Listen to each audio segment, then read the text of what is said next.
Good morning, everyone. The subcommittee will come to order. The chair recognizes himself for an opening statement. Again, good morning and welcome to today's legislative hearing to examine solutions to protect kids online and safeguard Americans' data privacy rights. First, I want to welcome our new members, our new subcommittee members, Representative Obernolte and Representative James. I'm not sure, they're here somewhere. Okay, very good, excellent. Perfect timing, perfect timing. With business acumen, they are they have a lot of technical expertise, very knowledgeable in these areas. These esteemed members will bring new ideas, in my opinion, to the subcommittee that will add greatly to our subcommittee. So welcome. I'm looking forward to working with both of them. During the 118th Congress, our subcommittee held multiple hearings to examine the need for federal data privacy and security law. These hearings illustrate the need to provide certainty for Americans to know their rights online and for businesses to know their obligations on a consistent basis throughout the country. It will also help cement America's global leadership and ensure we remain competitive in this evolving landscape. The bipartisan work has culminated with a discussion draft, the American Privacy Rights Act, which is a comprehensive privacy and data security standard. This bipartisan, bicameral bill gives Americans the right to control their personal information, including how and where it's being used, collected, and stored. This legislation establishes a national standard, one national standard, long overdue. It preempts the patchwork of state laws, so when consumers and businesses cross state lines, there are consistent rights, protections, and obligations. The discussion draft creates requirements for companies contributing to the data ecosystem while protecting small businesses trying to provide for their customers. The bill also directs strong data security standards that minimize and protect against data being used by bad actors and provides Americans notice of their data is being transferred to a foreign adversary like China, but it allows consumers the choice to opt out. Very important. We're also discussing proposals that require age verification for certain websites and social media companies, streamline terms of service labeling, and allow third-party software providers to make social networks safer. There are also two bills that receive significant attention in the Senate. Representative Walberg's Children's and Teens Online Privacy Protection Act, or COPPA 2.0, and my bill, the Kids Online Safety Act, or KOSA. I'm proud to collaborate on these kids' privacy and online safety measures with our subcommittee vice chair, Representative Walberg, and I thank him for his long-standing leadership in this space. I also am grateful to my fellow Floridian and colleague, Representative Castor. On a bipartisan basis, we've worked on these particular bills, and I appreciate her cooperation. I'm looking forward to continue to work towards passage of these critical safety measures. We know that big tech has failed, ladies and gentlemen, to prioritize the health and safety of our children online, resulting in a significant increase in mental health conditions, suicide, and drug overdose deaths. We've heard stories over and over and over again in our respective districts, and it's just awful. We've got to do something about it. It's time for big tech to be held accountable for facilitating this activity and manipulating our kids to keep them addicted to their screens for longer than ever before. I'm glad to have Ava Smithing. Ava, we had a conversation. She's so impressive. Ava is from the Young People's Alliance here to share her personal story about the harms she experienced as a young woman related to social media. Ava, again, thank you so much for being here. I'm also looking forward to hearing from Kara Frederick, who can share her experience as a team lead for Facebook. She understands how these companies operate and how to curtail the harms of their products. In closing, I want to thank witnesses for their testimony in advance, and I want to thank our great chairperson, Representative Mrs. Rogers, for her historic bipartisan proposal. She's done such an outstanding job on this. I know it's a priority for her, it's a priority for me, and all of us here on the committee. It's true. And then, of course, the ranking member who's worked with her. We passed this a similar bill last year at a full committee. We're going to get this done this year. So, and then I want to thank my ranking member, Mrs. Schakowsky, for her cooperation, all she's done. Let's get this done together for the sake of all Americans, especially our children. So I'll now recognize the gentlelady from Illinois, Ms. Schakowsky, for 5 minutes. Give her opening statement. You're recognized. Well, thank you so much, Mr. Chairman. Let me just say, I think this is a really good day. You know, there may be a lot of differences that we may have across the aisle that show up all too frequently, but this is not one of those days.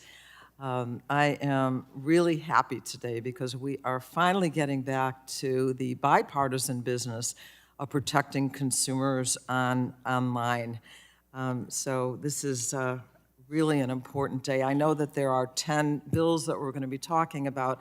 I'm going to focus on the one that I have really spent a lot of time on, along with Gus Bilirakis, along with the chairman and the ranking member of this committee, to talk about how we are going to get back to legislation to protect Americans' data privacy. This is, this is an opportunity that we have that is long overdue. Americans have been feeling the threats that they have as consumers, as business people, and certainly for our children for far too long.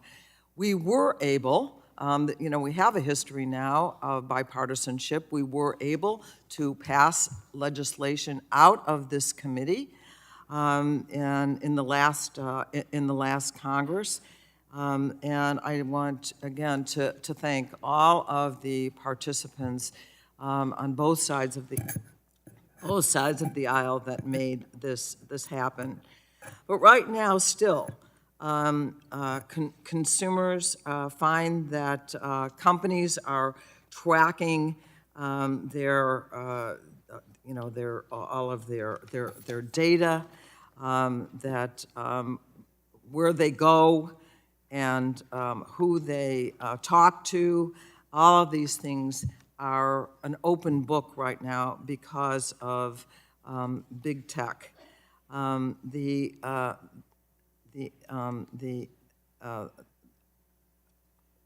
see. Again, data brokers. Once that data is out, then you have data brokers who buy and sell this information. You ask people on the street, do you know what a data broker is? I guarantee you, nobody has really heard of that, and they don't know that that their data is part of a business and profit making.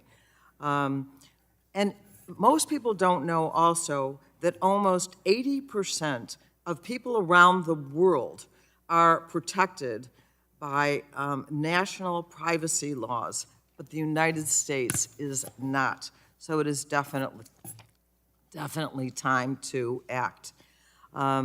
Just since 2002, we have seen that 12 states now have gone ahead and moved on data privacy. So we need a national law, there is no question. And this bipartisan legislation, the American Privacy Rights Act, that has been introduced now by Chairman Rogers, and I think lots of co-sponsors will be getting to work on this, brings us to the right place that we need to go. The bill builds on our privacy work over the last several years now, and this is now definitely our time to act. Again, back to data brokers. Now we know that under this legislation, they will not be able to help scammers get the information they need to go after consumers. We know that consumers will be able to opt out for algorithms that could jeopardize their freedom to buy houses and their employment or even their health information. I also want to tell you one thing that's very important to me, and that is we want to make sure that we are having strong protections for data like, what is that? Fingerprints or DNA? What is it? Fingerprints or DNA? Fingerprints or DNA, which we want to make sure is protected. So we have a good deal of legislation that still needs to be done. And let me just mention that we aren't finished yet. So this legislation is not complete. It is still a work in progress, but we are making that progress right now. And I know that when we would have witnesses that would come before us to a person when the issue of data came up, Republicans, Democrats, experts, people in the business would talk about the need for us to finally get to having, in the United States of America, a data privacy legislation. So there's really been a unanimity among all the players that we do this. So let me just say, I am so grateful to be part of this effort. I know that we're going to run into things that we have to are negotiated, but I am absolutely confident with our chairman, with our ranking member, and all the others that we are going to be able to move forward. And with that, I will yield back. Gentlelady yields back. Look forward to continue to work with you. It's been a pleasure. Now we'll recognize the chair of the full committee, my good friend, Mrs. Rogers, for 5 minutes for her opening statement. Good morning, and thank you, Mr. Chairman. Right now, the average American spends nearly 7 hours online a day, with 2.5 hours of that being spent on social media platforms. The consequences range from increased suicide rates and depression to increased polarization and loss of trust in our institutions. All the while, these companies are collecting nearly every data point imaginable, which then they use to control what we see and when we see it. Many of these tools were created with good intentions to bring us together. But over time, they've strayed from their core mission in the interest of more control over our lives. This isn't the American dream. America was built on individual liberty and freedom of thought, expression, and speech. Our founders fought for these freedoms because they were tired of living under the crushing weight of tyranny. They were tired of being told how to think and how to live by a few elites who thought that they knew best and who exploited others for their own power and wealth. Fast forward to today, we find ourselves living in a similar, modern form of digital tyranny, where a handful of companies and bad actors are exploiting our personal information, monetizing it, and using it to manipulate how we think and act. Many companies are using their control over our data to erode people's agency, their thoughts, their rights, their identity. It's time for the status quo to change. Today, we'll be discussing several pieces of legislation, including the American Privacy Rights Act, to give people the right to control their personal information online and not have it used against them. We're putting people back in control of who they are, what they think, and how they live their lives. And this is especially necessary for our children. As a mom of 3 school-aged children, big tech platforms are my biggest fear. The algorithms developed by these companies are specifically designed to get kids addicted to their platforms. And they've been used to target children with content that leads to dangerous, life-threatening behaviors. For me and my husband, as well as millions of parents across the country, this is a battle for our kids' development, their mental health, and ultimately their safety. We must build a better future for our children. They are our future. The American Privacy Rights Act is foundational to protecting our kids online. Working together with other important legislation like the Kids Online Safety Act, the Children's and Teens Online Privacy Protection Act, and other bills, which are also being discussed today, these solutions will ensure the best protections to date for our children. Today, we find ourselves at a crossroads. We can either continue down the dangerous path we're on, letting companies and bad actors continue to collect massive amounts of data unchecked, while they trample on core American values like free expression, free speech, and identity. Or we can give people the right to control their information online. Congress has been trying to develop and pass comprehensive data privacy and security legislation for decades. While the American Privacy Rights Act, with the American Privacy Rights Act, we are at a unique moment in history where we finally have an opportunity to imagine an internet that will foster massive economic innovation and growth and truly be a force for good. I'd like to thank Senator Cantwell for working with me on this landmark draft bill. I'd also like to thank Ranking Member Pallone, who has been a trusted partner over the years as we've worked together on privacy.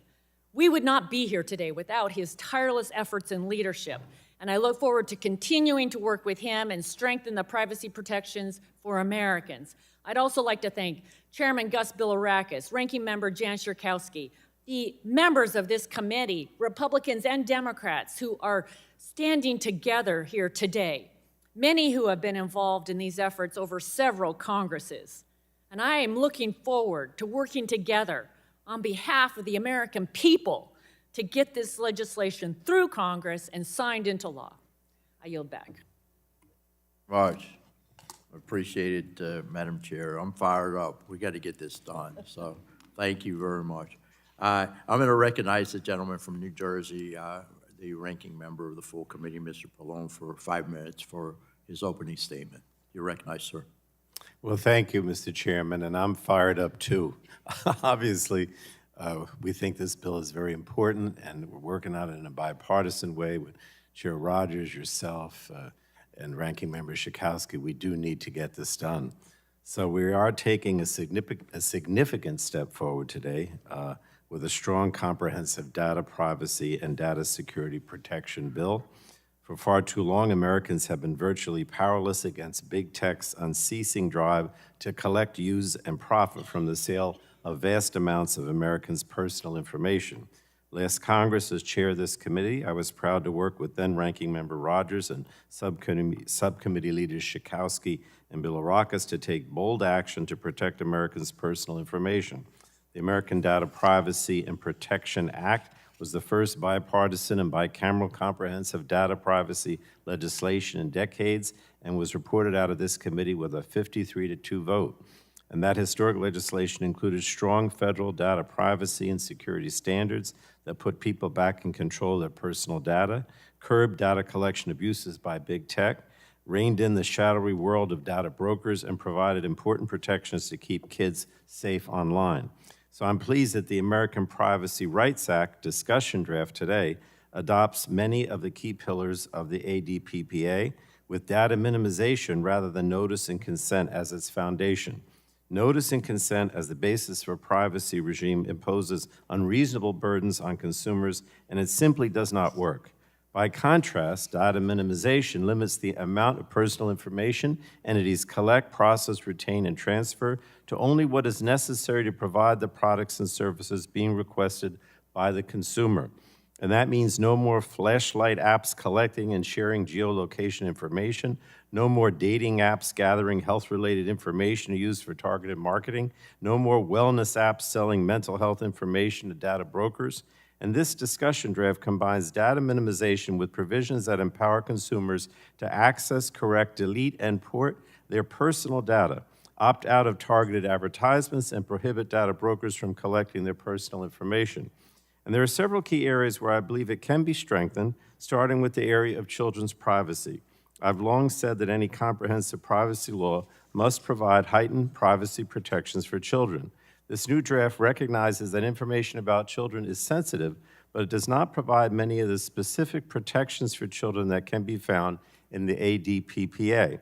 To start, we should explicitly prohibit targeting advertising to children who often cannot distinguish between advertising and non-advertising content. We should also require companies to incorporate privacy by design in their practices and to adopt policies, practices, and procedures that take special care to identify, assess, and mitigate privacy risks with respect to children. And we should also consider establishing a youth privacy division at the FTC to ensure that substantial resources are provided to protect children's privacy. We need to ensure that COPPA 2.0, which is one of the bills under consideration today, provides sufficiently robust privacy protections for children. It provides for data minimization, but leaves websites and apps largely free to collect, use, and disclose minors' information after obtaining consent from a teen or the parent of a child. COPPA 2.0 would actually provide children and teens with less robust privacy protection than those provided to adults in the American Privacy Rights Act. We should also explore whether there are additional tools that we can give consumers to control the data in the possession of data brokers. The chair's discussion draft directs the FTC to create a single mechanism that would allow consumers to opt out of future data collection by all data brokers. ADPPA went one step further and directed the creation of a universal deletion mechanism which would allow consumers to direct all data brokers to delete their information. And without such a provision, consumers who don't want data brokers retaining and selling their data would have to visit hundreds of data broker websites and opt out of each one. Furthermore, in a digital society, privacy rights are civil rights. The combination of artificial intelligence and personal data can be weaponized to deprive people of the equal opportunity to find housing, look for a job, or receive information about goods and services. As we advance comprehensive privacy legislation that includes provisions on algorithmic accountability and discrimination, we should examine whether the current legislation adequately reflects what we've learned about AI, particularly generative AI, since ADPPA moved through this committee 2 years ago. So I look forward to hearing from our witnesses and other stakeholders about ways we can strengthen the discussion draft beyond what I've highlighted. I'm optimistic that we'll be able to get comprehensive privacy legislation across the finish line, and I'm committed to working with Chair Rogers and my colleagues to get it done. And I also want to hear more about the other bills on today's agenda. With that, I know I'm over my time, Mr. Chairman. I yield back. Thank you. I thank the gentleman. The gentleman yields back. And now we'll hear from our witnesses. Our first witness is David Brody, Managing Attorney of the Digital Justice Initiative at the Lawyers Committee for Civil Rights under law. You're recognized, sir. Thanks for being here. You're recognized for 5 minutes. Chair Bilirakis, Ranking Member Schakowsky, and members of the subcommittee, thank you for the opportunity to testify today. My name is David Brody, and I am the Managing Attorney of the Digital Justice Initiative at the Lawyers Committee for Civil Rights under law. The Lawyers Committee uses legal advocacy to achieve racial justice, fighting inside and outside the courts to ensure that Black people and other people of color have voice, opportunity, and power to make the promises of our democracy real. We care about privacy because it ensures that who we are cannot be used against us unfairly. Privacy rights are civil rights. The lack of a federal privacy law enables discrimination and other harms. Data about Black communities and other historically marginalized groups often reflect the history of inequality and segregation in this country. Tech companies that collect that data feed it into algorithms and use it to make life-altering decisions. Attached to my testimony is an appendix documenting hundreds of examples of how these practices lead to discriminatory harms and unequal access to goods and services. Consumer data also fuel disinformation campaigns by foreign adversaries that seek to undermine American democracy. That is why we are encouraged by the bipartisan and bicameral American Privacy Rights Act. I would like to thank Chair Rogers and Senator Cantwell for producing this impressive achievement. The Lawyers Committee looks forward to working with both chambers to strengthen it. The American Privacy Rights Act will establish building codes for the internet. Strong data protection rules are the infrastructure for American leadership in online commerce. This foundation includes data minimization, civil rights and consumer protections, transparency, data security, individual control, and multi-layered enforcement. The Act has several key improvements over past bills. It prohibits forced arbitration of claims involving discrimination. It provides the right to have major decisions made by a human instead of AI. It has stronger protections for health data, and it prohibits dark patterns that undermine individual autonomy. The bar for federal legislation has risen in the last 2 years as states enact more privacy and civil rights protections. California continues to strengthen its privacy laws and regulations. Maryland, Maine, and Vermont are advancing comprehensive privacy bills based on this committee's work. Washington enacted protections for health data. Federal legislation must be at least as strong as the state laws to justify preemption. But while residents of some states may enjoy data protections, they are the minority. Many state laws, such as Virginia's and its copycats, are inadequate. Other states have no laws at all. Nationwide, most people are being left behind. We cannot afford to wait. The American Privacy Rights Act represents an imperfect but needed bargain to protect everyone's rights. First, the bill would prohibit discriminatory uses of personal data and require companies to test their algorithms for bias. Algorithmic decisions should be based on individual merit, not stereotype shortcuts. Expediency is no excuse for segregation. However, the current civil rights provision contains an exception which could allow advertising that segregates based on protected traits. This could allow the return of whites-only solicitations.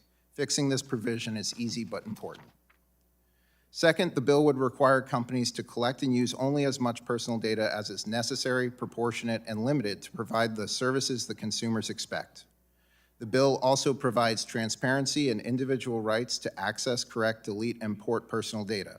These protections build consumer trust, help uncover discrimination, and reduce the risk of fraud, theft, and deceptive practices which disproportionately impact communities of color. However, service providers for government entities need to be covered by the bill as they were in ADPPA. Third, we applaud the enforcement authority that this bill vests in federal, state, and individual actors.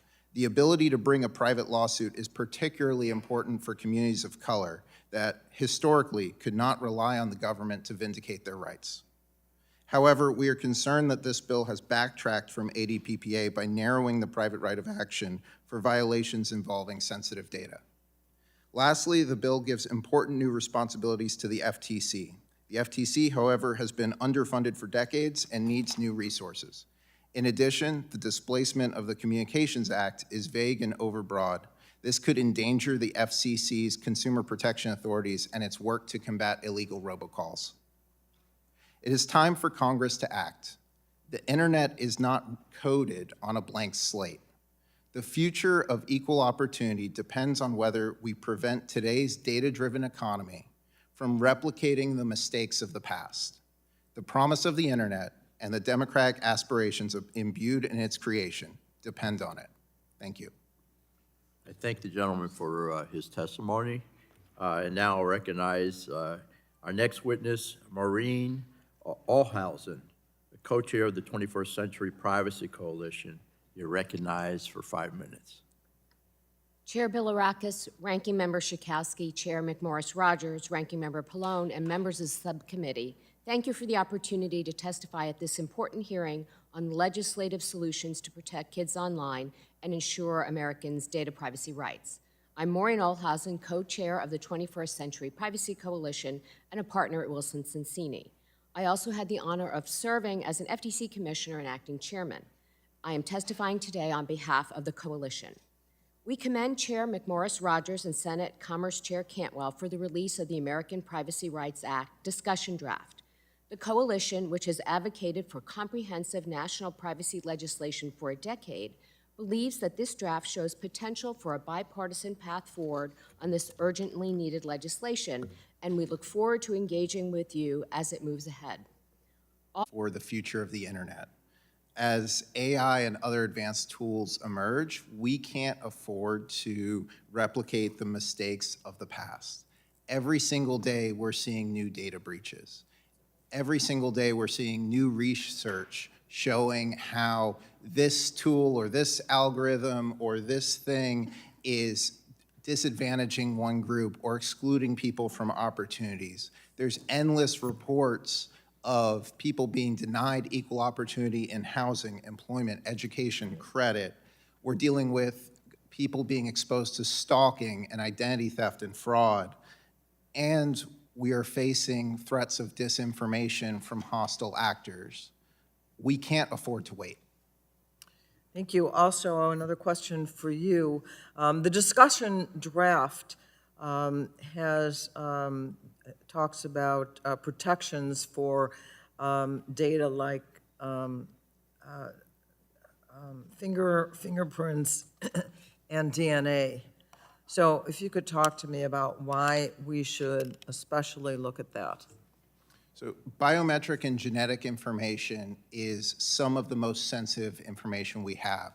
It's immutable. If it's compromised, you can't change it. You can't get it back under control.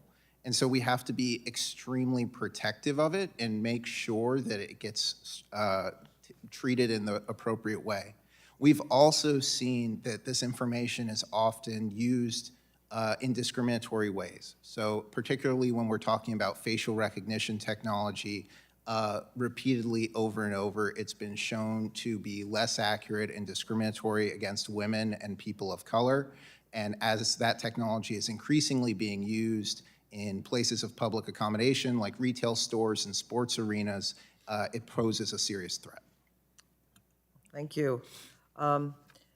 Then also we know that, that scammers can buy suckers lists from data brokers or use data that is out there illegally right now. And I wanted to ask Mr. Jain, how does this draft that we're working on right now address this, this problem of scammers?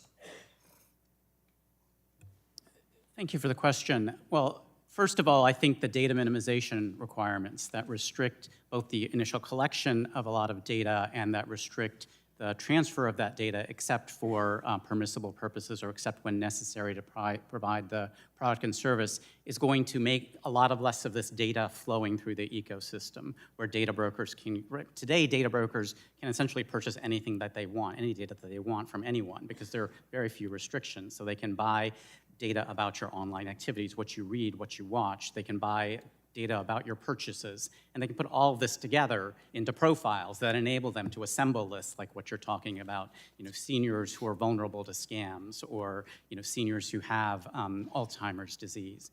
And it's that kind, and then they can turn around and sell those, right, to businesses, to advertisers who can then use them to target ads in a really harmful way. And so by having data minimization, by having some of the other protections here, the ability of consumers to say, hey, data brokers, don't collect my information anymore, that those kinds of protections will really help rein in some of these really harmful activities from data brokers.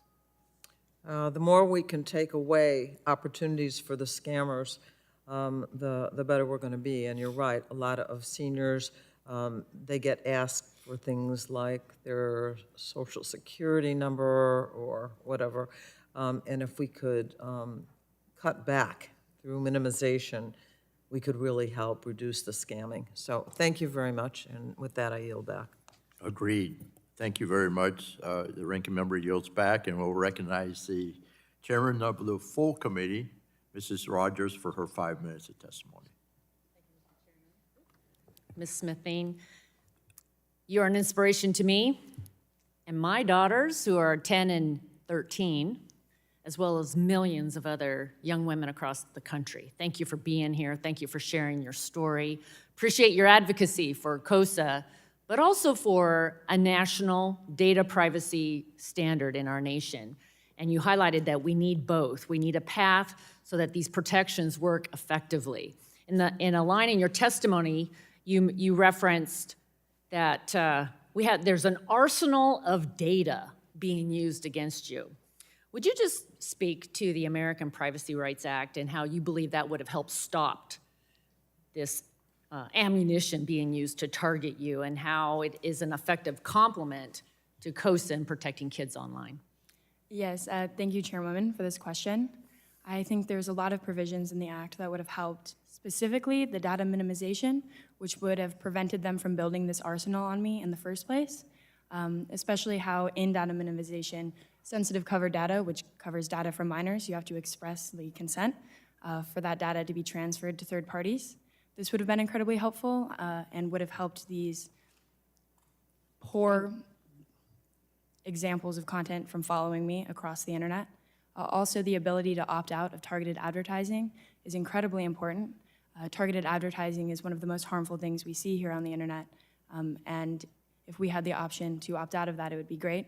I will note that not all children have the ability to make the best decisions for themselves, and I think it's important that targeted advertising for minors specifically be defaulted off or banned, as it is currently proposed in COPPA 2.0, just because they don't always have the full story. These companies aren't being honest with how they're using their data, so it's best that it's opted out for them. Thank you. Thank you. Ms. Fredericks, welcome back. Heritage is a respected conservative voice, and I know we've had many conversations about why a draft like OPERA is reflective of conservative values. Transparency is important to us. I know we also share issues about government regulating speech, but do you see why big tech shouldn't be subject to algorithm assessments and design evaluations? Wouldn't it be good that we require a company to give thought to the impact on Americans and the decisions that they make? Precisely. And what I think conservatives in particular have learned in the past few years is that private companies shouldn't be considered sacrosanct. They are just as capable on infringing on Americans' God-given rights as the government, and often do so hand in glove. So that new history of conservatives should inform the way that we look at specific strictures on private corporations in particular. And I will tell you from my experience, these companies, they say they're transparent, but you, the American public, only sees what they want you to see. So there are times when those enforcement mechanisms need to be utilized in order for these tech companies to promote self-governance among American citizens. Thank you. Ms. Keene, really appreciate you being here. You have tremendous experience, 25 years protecting data, advancing new technologies. Your insights are important. You mentioned, I think, that the International Association of Privacy Professionals estimate that 80% of the world, 79%, is covered by a form of a national data privacy law. Would you speak to the importance of a uniform federal standard when it comes to American leadership on the global stage, and whether this bill would be burdensome to implement? And can you elaborate on the terms of how important data portability provision is? And many others on the panel are very supportive of that as well. The need for a national standard is critical. So from an implementation standpoint, this would actually be a simplification for a lot of our American corporations and for international organizations trying to do more business within the United States. One of the issues today is with so many disparate state laws, it's very difficult to make sure that they're maintaining proper privacy regulation between the states. So creating a national standard, one, gives us better parity of what international counterparts, if you think about the EU, if you look at GDPR, what's happening, it's very similar from that perspective. Thank you. So one, it's an advancement forward. Two, from a protection standpoint, it simplifies, as a risk practitioner, what I have to do as far as maintaining privacy standards. Thank you. That's Thank critical. You. Thank you. Commissioner Olhausen, would you share with us the members of the 21st Century Privacy Coalition?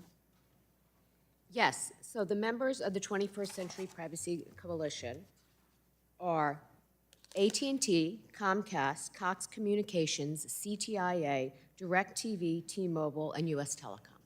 It's interesting to me that you're just now raising data breach in the context of comprehensive privacy legislation.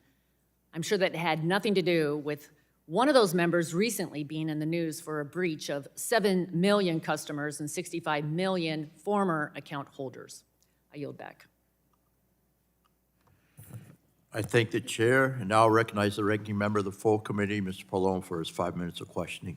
Thank you, Mr. Chairman. In today's big tech era, powerful social media companies, app developers, ed tech companies, and video game creators treat children's most sensitive data as a valuable commodity to be collected, used, and sold, all to line their pockets, I should say.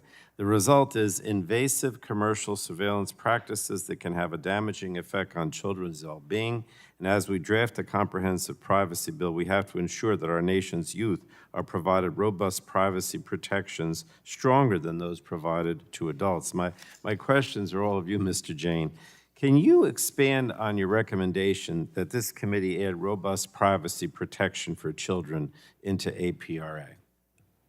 Sure. I think in thinking about this, it's important to think about why is it that children need additional protection. As you noted in your opening statement, one reason is that it's much more difficult for children to distinguish between advertising and editorial content. Children are unable to provide meaningful consent. We've heard from Ms. Smithing such eloquent testimony about the kind of harms that advertising can do to children. And I think with those in mind, we can think about, what are the additional protections that are necessary. So one, let's just stop targeted advertising to kids, because we know that it causes so much different kinds of harm. Let's make sure that we're able to bar transfers of children's information without parental consent. Kids can't give meaningful consent. They don't understand or appreciate what happens when the data goes into data brokers' hands and the ways they may be victimized. So let's say children can't consent to that. You really just need parental consent. I think the provision that was in ADPRA previously about creating a specific youth marketing division within the FTC makes a lot of sense. There's a lot of research going on right now about what is it exactly about social media and other companies that causes harm to kids, what are the steps that can be taken to protect them, and I think creating expertise at the FTC about that issue will enable us to make better policy down the road. All right, I have a bunch of questions, so let me go quickly.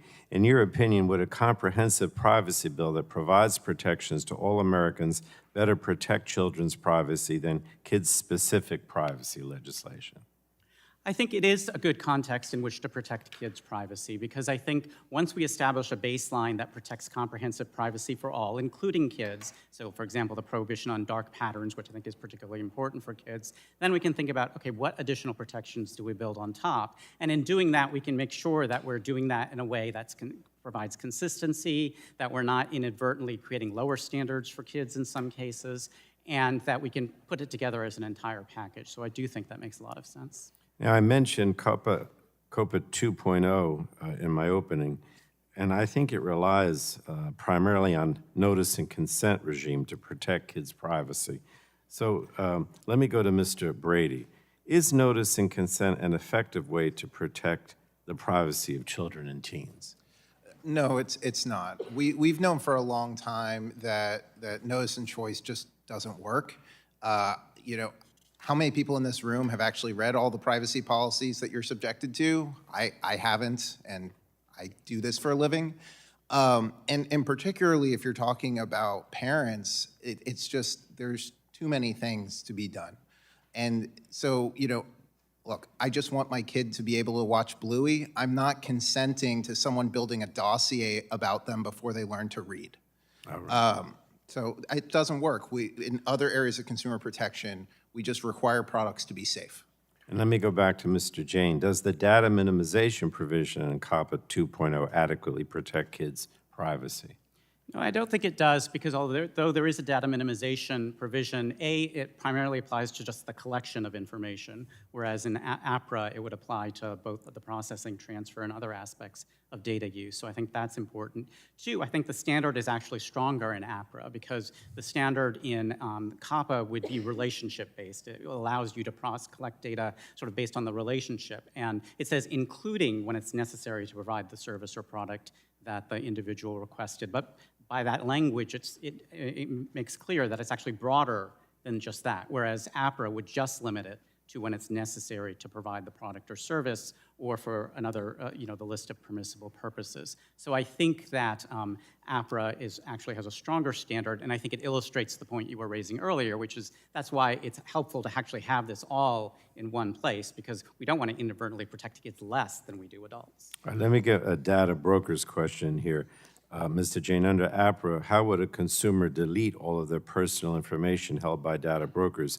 And do you think that Congress should provide a centralized deletion mechanism for consumers who want all data brokers to delete their data? Yes. Unlike ADPA, APRA doesn't at this point contain a centralized deletion mechanism, which means that as an individual, you would literally have to go data broker by data broker to request their deletion. And that's really difficult because in many cases, you don't even know what data brokers have collected information about you, and so you wouldn't know how to do that. Whereas if we create a centralized registry, a one-place, one-stop shop, basically, where consumers can go and say, hey, I want all data brokers to delete information about me, that puts more control into the hands of consumers. And so I do think that would be a welcome addition to APRA. Thank you, Mr. Chairman. Thank you. Gentleman yields back. Now I'll recognize Dr. Bouchon from the great state of Indiana. I believe you're a co-sponsor of COSA. Yep. I'll recognize you for 5 minutes. Thank you, Chairman Bilirakis, for calling today's hearing. Today, examples of Hoosiers' data being captured and used without their consent are all too common. Every day that passes, it becomes clearer that families and businesses need clear rules of the road for how their data is used online. The American Privacy Rights Act is a huge step forward accomplishing that, and I appreciate the work that Chair Morris Rogers and her team did to get us to this point, as well as the ranking member. As a practicing physician who ran a medical practice for years before coming to Congress, I know that data-driven biomedical research is the lifeblood of clinical research, and privacy legislation must strike the right balance to avoid stifling biomedical research conducted for the benefits of patients.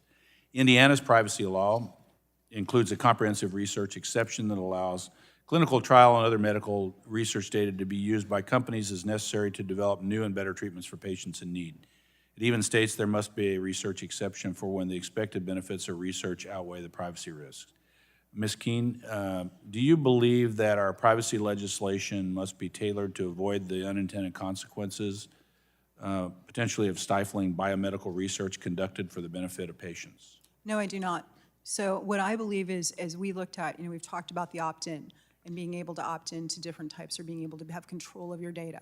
I think it actually will help get more information into areas from a health perspective because it gives more Americans the ability to be active in biomedical research if they would choose to be. Okay, fair enough. Anybody else have an opinion on that? No. Ms. Frederick, are there other lessons and policies that states have already enacted, such as differentiating between first and third-party data for the treatment of customer loyalty programs that this legislation should incorporate?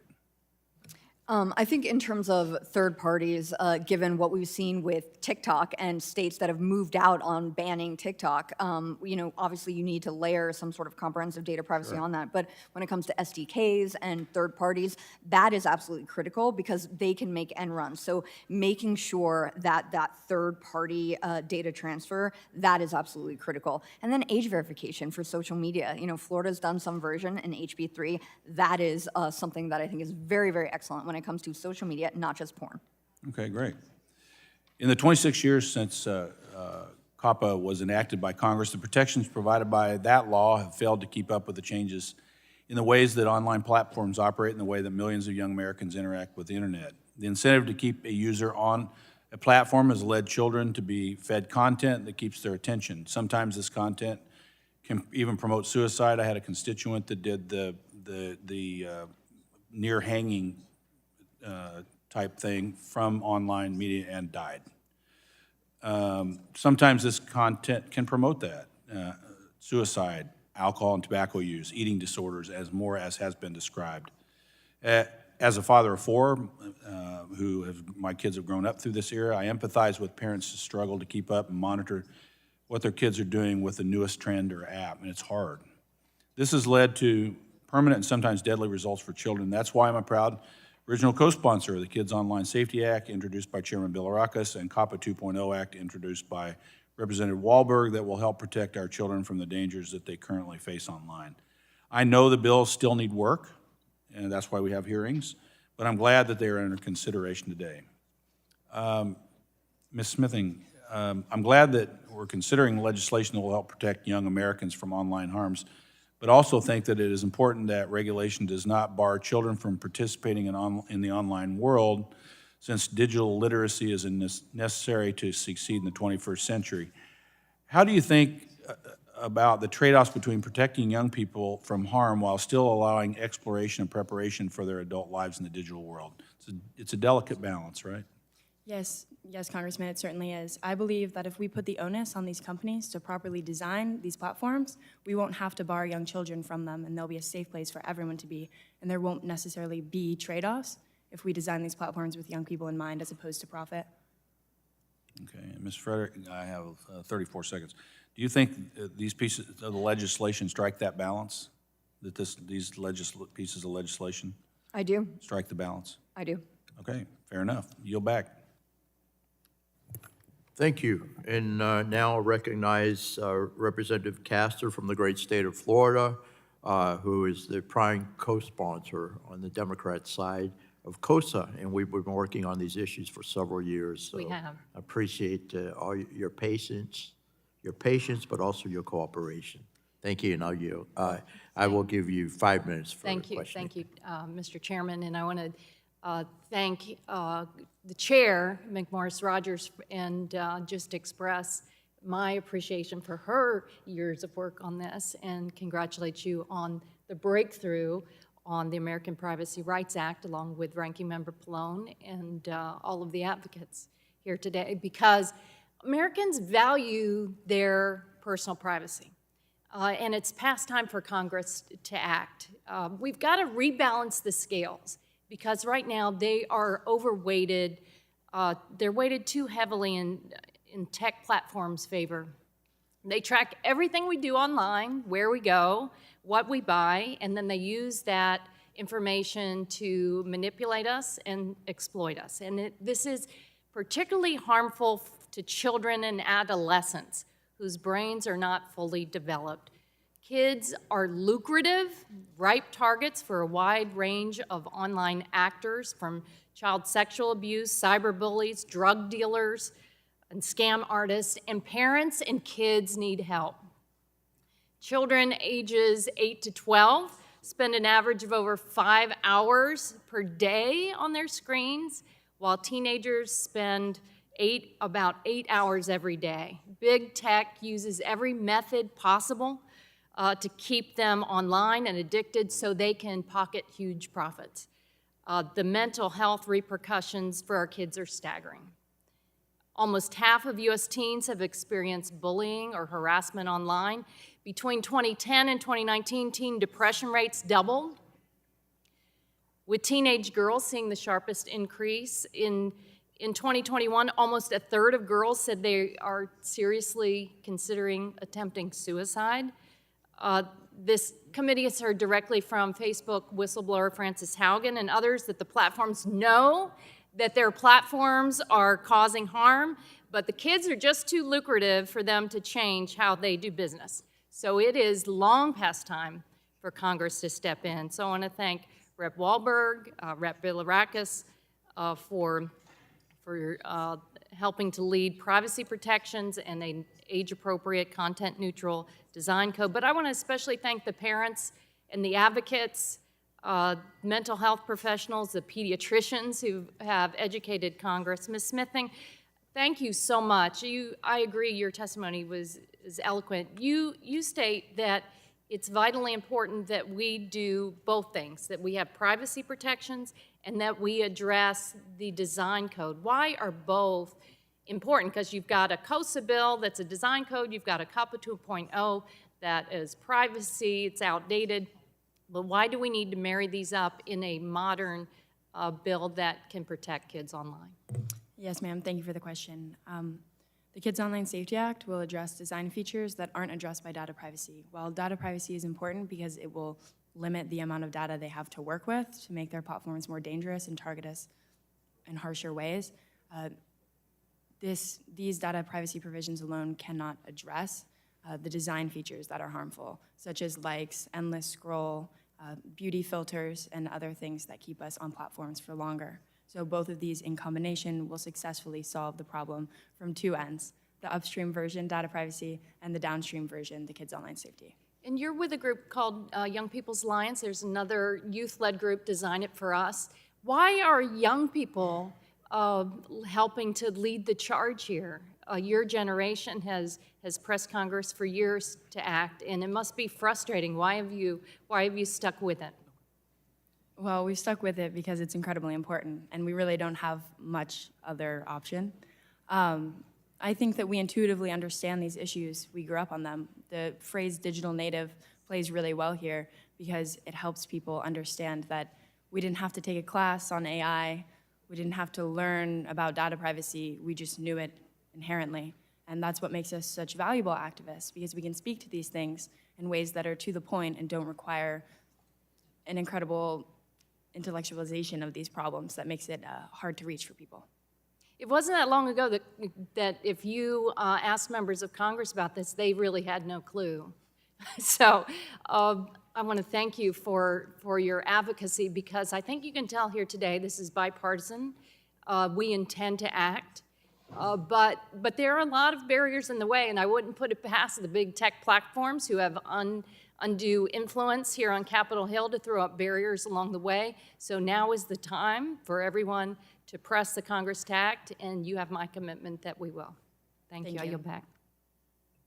Thank you. The lady yields back, and now I'll recognize Vice Chair of the Subcommittee, Mr. Wahlberg, who is also the prime sponsor of COPPA, so 2.0. So in any case, I'll recognize you for 5 minutes for questioning. Thank you, Mr. Chair, and thanks to the panel for being here. And I wish I could have heard you all as opposed to just reading. I just came from asking the president of Columbia University some very pointed questions on anti-Semitism, and which makes this even more important as we discuss this topic, the power that's out there with our systems. Our nation's children, as my colleague and co-sponsor, Representative Castor said, we're facing tremendous problems with mental health crises and the challenges that go with that. Online platforms collect mass amounts of data about children and teens, and that data is then used to employ sophisticated recommendation systems that promote harmful content to young users and keep them glued to their screens, because they know the longer they're glued to the screens, the more money they make or the more impact it makes. Online safety begins with privacy, and that's why I have introduced H.R. 7890, the Children and Teens Online Privacy Protection Act, or COPPA 2.0. The legislation modernizes and strengthens COPPA. It raises the age of protection from 13 to 16, prohibits companies from collecting information on our most vulnerable, and bans targeted advertising to kids and teens. I also want to mention that this legislation is bipartisan, it's bicameral, has 80 parent, teacher, and privacy organizations support it, 80 that understand the concerns that you have expressed today. I want to thank Representative Castor for co-leading the legislation, and Chairs Rogers and Bilirakis for including in our discussion today. I also want to thank the Chair for her work on APRA. I look forward to discussing the need for comprehensive privacy legislation, and to that effect, I ask unanimous consent to enter a letter from our street on APRA into the record.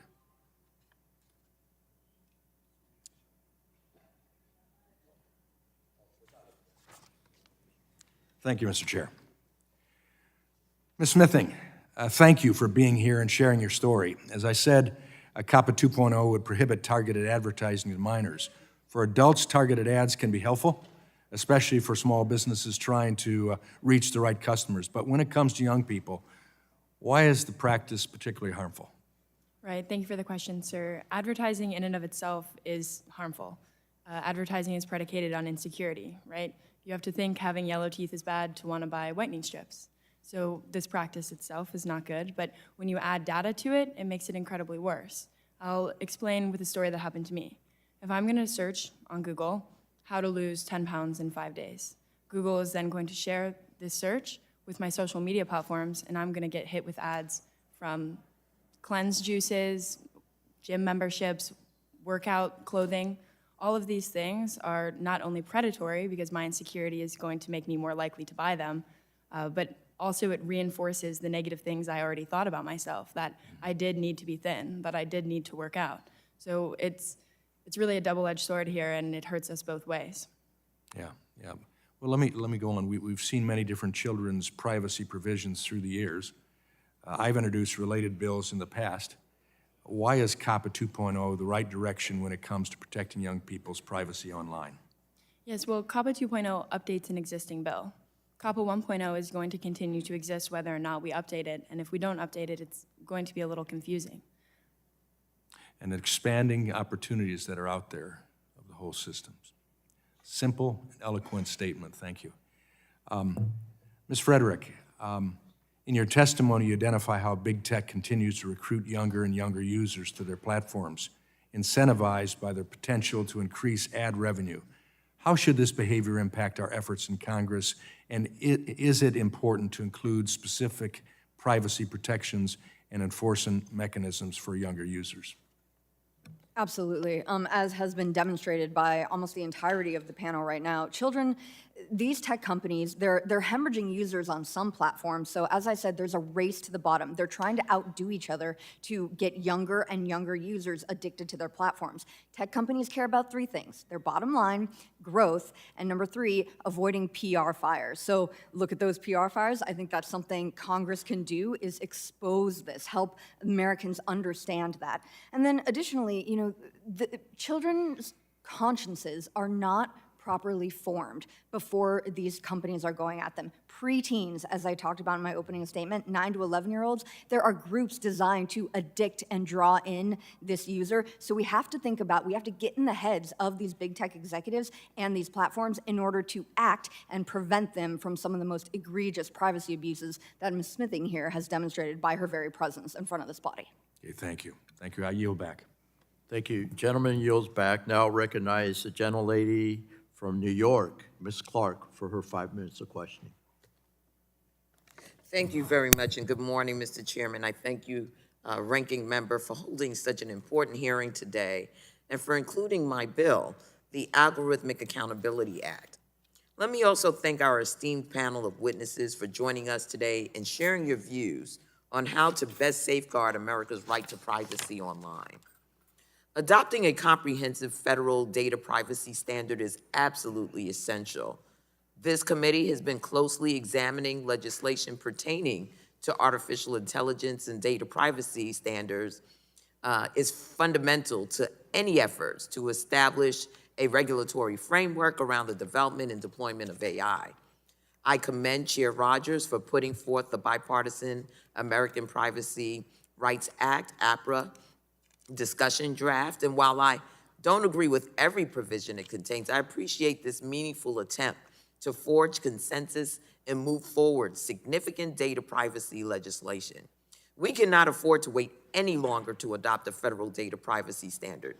We've already fallen behind much of the rest of the world, particularly our counterparts in Europe. The time to assert American leadership in this space has arrived, and we must move forward together. First, I'd like to, thank the chair once again for including my bill, the Algorithmic Accountability Act, in today's hearing, and for incorporating algorithmic accountability provisions into APRA. My first question is directed to Mr. Brody, but other witnesses are welcome to respond as well. Mr. Brody, can you tell us why it is so important to include provisions prohibiting algorithmic discrimination and requiring algorithmic accountability into a comprehensive privacy bill? Sure, thank you for the question. The provisions in this bill would prohibit the use of personal information to discriminate in goods and services. And as we have seen in recent years, over and over and over again, algorithmic products are being rolled out with inadequate testing, and we find out after the fact that people of color and other marginalized groups are being excluded from opportunities, are being charged higher rates for insurance, are being charged higher rates for loans, are being discounted from job opportunities and school admissions. And so it's incredibly important that we put rules of the road in place to prohibit those types of data uses. And the other thing that this bill does is it requires entities to test their algorithmic systems before deployment and then after deployment to make sure that they are working as intended, that they are not discriminatory, to see what disparate impacts are happening. Because the only way we will know if people are being judged by their individual merit is if someone is actually testing and looking at the design of the system. Very well. Does anyone else want to add, Mr. Rain?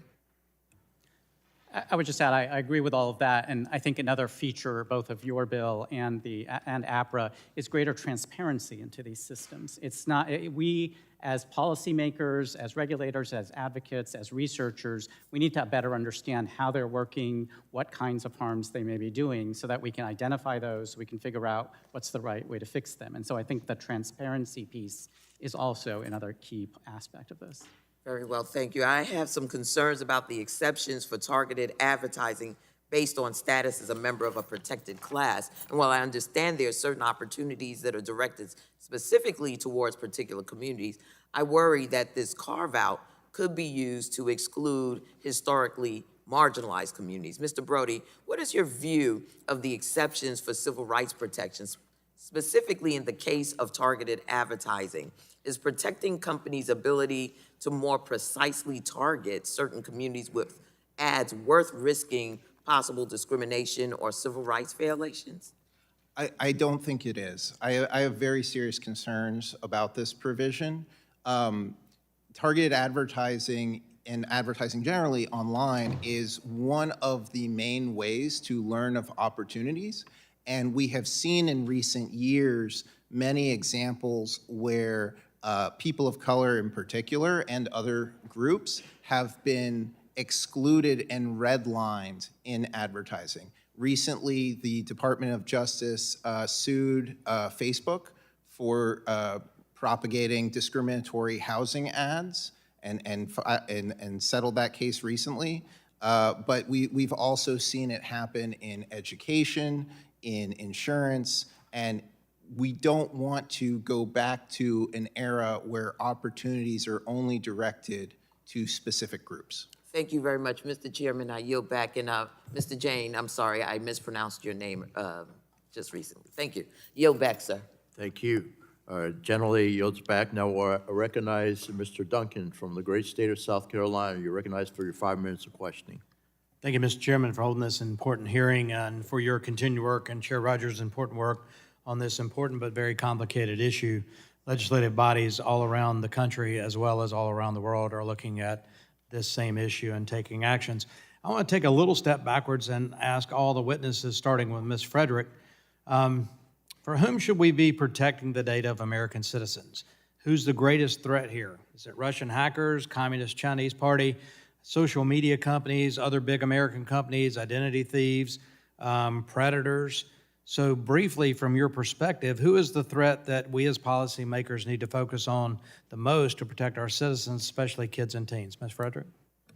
I think the low-hanging fruit right now is the Chinese Communist Party. And you look at that when it comes to TikTok. They're owned by ByteDance, which is headquartered in Beijing, and they have to adhere to national intelligence laws, which effectively render no private companies existent in China. They have CCP officials sitting on the boards of their main domestic subsidiaries, and they have the potential to propagate information warfare, information operations on this platform that the majority of young Americans use. That's the low-hanging fruit. That's the clear and present danger. And then you take on the big tech companies, which are portals to poison with their products, as, again, we've demonstrated here. Yeah. So CCP first, and then you look at the big tech companies. Okay, Mr. Jane?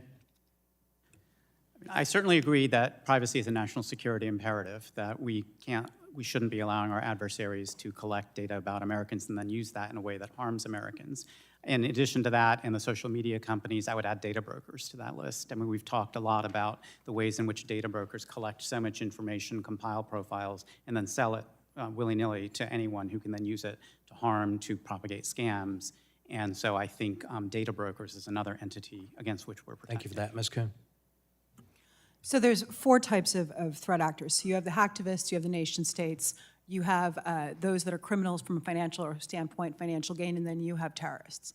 The reality, though, is 49% of all breach is actually happening from unintended, insider threats. So you don't know what to do with your data, something goes wrong, you lose your data, it's a problem. So 1 in 2, 50% almost of all breach comes from unintended consequences. So us working on data privacy standards of making sure that we understand and have a better reality of where our data goes is actually super critical, because we are, to some degree, our own worst threat when we don't understand where our data goes.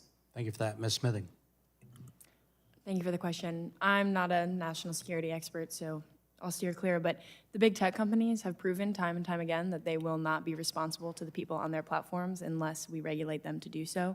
And I believe that they have proved they are bad actors in this situation, and therefore we should protect our data and the data of our children from big tech companies as soon as we can. Thank you for your testimony, too, by the way. Ms. Olhassen. Thank you. So strong privacy protections will give wide protection against threats from many different vectors. Certainly, national security should be a high-level concern, and keeping information out of the hands of bad actors and scammers, I think, is also an important benefit of this bill. Thank you. Mr. Brody. Thank you. I think we should focus on big tech companies and data brokers, because they are the ones that control and design their own systems. And so they are the ones that have the greatest ability to avoid the harm. If you design the system in the first place so that it's safe, so that it's secure, so that it's non-discriminatory, so that the incentives of the business model are aligned with the best incentives of people, then you can neutralize harms upstream before the data gets into the hands of bad actors. Yeah, thank you. Second question for all of you, if we have time. If Congress were to pass federal privacy law such as this, what single provision would be the most essential factor in that new law being successful? Again, from your unique individual perspectives. I'm going to start with Mr. Brody. If y'all could be brief, we've got 45 seconds. Sure. I think the data minimization structure and the civil rights protections are the most important parts. Yeah, so So data minimization also balanced with permissible uses of the data, which can bring a lot of benefits to consumers and business. Thank you for that. Ms. Smithing. Data minimization and also allowing all American citizens to opt out from algorithms that utilize their data to target them with information and content. Yeah, Ms. Frederick. Having an enforcement mechanism. Yeah. I'm just going to echo data minimization and effective enforcement, because without that, really, the rights are meaningless. Yeah, Ms. Kuhn. Data minimization and the opt-out rights. Yeah, thank you. Again, I want to thank you all for being here. This has been really interesting. We're learning a lot. Mr. Chairman, I yield back. I appreciate it. Thank you, gentlemen. Next, we have the gentleman from the great state of Florida, who's also a co-sponsor of COSA, Representative Soto. You're recognized for 5 minutes of questioning. Thank you so much, Chairman. We know with the internet, it's become a fundamental part of our way of life over the last nearly 30 years, using it for information, commerce, communicating with family and friends, telehealth, education, entertainment, you name it. And each transaction, we know it's producing a data point. And when you aggregate it together, it paints a really accurate picture of our lives to a disturbing level. And I appreciate that some states have stepped up, including my home state of Florida, to put together privacy laws finally for the internet, but it remains a patchwork. This is the Energy and Commerce Committee. Interstate commerce is literally what we do here, and I could not imagine something more related to interstate commerce than the internet. And so we need a national standard and a bill of internet rights. People would be disturbed to know their DNA, our calendars, our geolocation, social security numbers, health information can readily be brokered, and there's nothing to stop it. Most Americans would be shocked about this fact that they're not protected. So I'm pleased that finally, it looks like we're going to be acting on this with the American Privacy Rights Act. It's also time to protect our kids. And when I talk to parents back home in Central Florida, they're at a loss. Their kids are being exposed to a house of horrors due to algorithms, violence, sex, bullying online. And we hear it over and over from parents, do something. And so I'm pleased to support Kids Online Safety Act to require online and video gaming companies to prevent exposure to these types of harms, provide parents with the tools to supervise kids' use of platforms, and ban advertising of age-restricted products. Yesterday, I had pediatricians in, and they affirmed what parents have been telling me and already know, that a lot of these issues are causing a mental health crisis among our youth across the nation. Mr. Brody, you had mentioned in your opening testimony that the bill has a backtracking on causes of action for privacy violations. What did you mean by backtracking? Sure. So specifically, the sensitive covered data, data minimization provisions, under the ADPPA, there was a private right of action for collection, processing, retention, and transfer of that information. Here, there's only a private right of action for transfer. And so that seems like a very significant change. Thank you.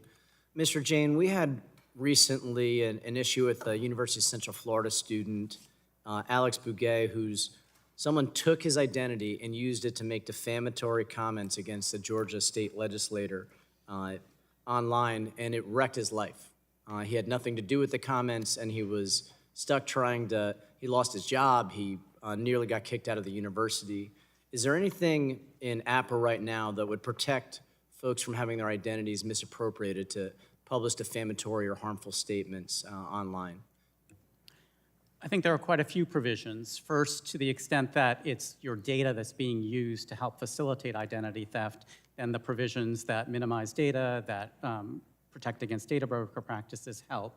I think the data security provision in here that we haven't talked about today is also an important piece of that, by establishing for the first time a national federal standard for data security, including by social media companies, so that someone can't, for example, break into someone else's account and post false statements, or that if they do so, then there's potential liability, both with respect to the individual who engaged in impersonation, but also because there's a private right of action with respect to data breaches and the like. So I think there are a number of different provisions in the statute that could potentially help with that. Well, that's great to hear, and I'm looking forward to working with the chairman and our ranking member on really tightening this up so that people's identities can't be stolen to say terrible things online and wrecking young people's lives. Ms. Smithing, thank you for your powerful testimony. When I spoke to pediatricians yesterday, they talked about all the online body shaming leading to eating disorders every day. How prevalent do you think this is with our girls and kids generally online across the nation? I don't know a single young woman who has not dealt with this, and I will extend it past young women. Young men are struggling with this too. We just don't talk about it as much. Thank you so much. These are the types of stories that are finally getting the support we need together to finally get this done. It's been a long time coming. So thank you for your testimony, and I yield back. Gentleman yields back. Now we'll recognize Ms. Lesko from the great state of Arizona. You're recognized. We're going to miss you, but for your 5 minutes of questioning. Thank you, Mr. Chair. First, I want to thank the committee chairman, Kathy McMorris Rogers. She is passionate about this issue, and I have a strong feeling we're going to get this done this year. I also want to thank you, Mr. Chairman, for your work on this issue and others across the aisle as well. As you may expect, whenever we have a data privacy bill in front of us, there's all kinds of people that come out and say there's problems with it, right? And so it's hard for me as a Congress member to know if those are legitimate problems or if there's somebody just trying to kill the bill, or, you know, whatever the case may be. And so my questions today alone, I had a couple people tell me some concerns, and I want to see if any of you have any input on it if you think it is a concern. One of them that I heard today was that the preemption language is not strong enough. And so do any of you have any input, and I'm talking about the draft language of the American Privacy Rights Act. Sorry, I didn't clarify that. Do any of you have any input on that?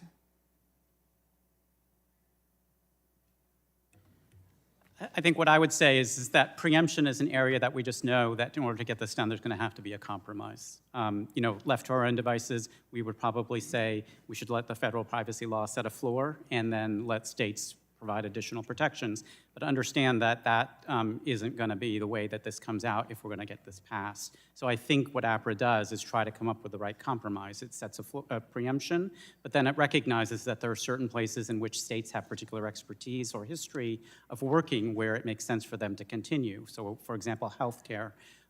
We have a federal privacy law called HIPAA, and we still allow states to legislate in that area. And so we've seen examples where co-jurisdiction between states and federal enforcers can work. And so I think APRA, in general, is moving in the right direction in terms of a compromise. Anyone else? The coalition, in its comments, raised a concern. They said that while the general language is very good, that some of the exceptions that still allow state law, for example, on tort law or common law, could be a way to kind of sidestep the preemption and creating that uniform federal standard that Congress is seeking to do. I would just add, it's very difficult to strike a careful balance on preemption because data touches everything. And there are going to be so many different categories of state laws that involve the use of data, even if they're not necessarily what Congress is trying to regulate in this bill. And you want to be very careful not to break the ability of states to regulate fraudulent practices, regulate other types of harms, civil harms, criminal harms that are happening at the state level that really aren't being anticipated here. Okay, the next, another concern that I heard was that I believe in the draft of this language, it exempts, or it applies to companies that sell the data. And so one of the concerns was, okay, we're a parent company, we have subsidiaries, and we don't really sell the data, but we share the data with our subsidiaries. And so now we're going to have to live by this standard, even though we don't sell the data outside of our subsidiaries. Could anybody comment on that?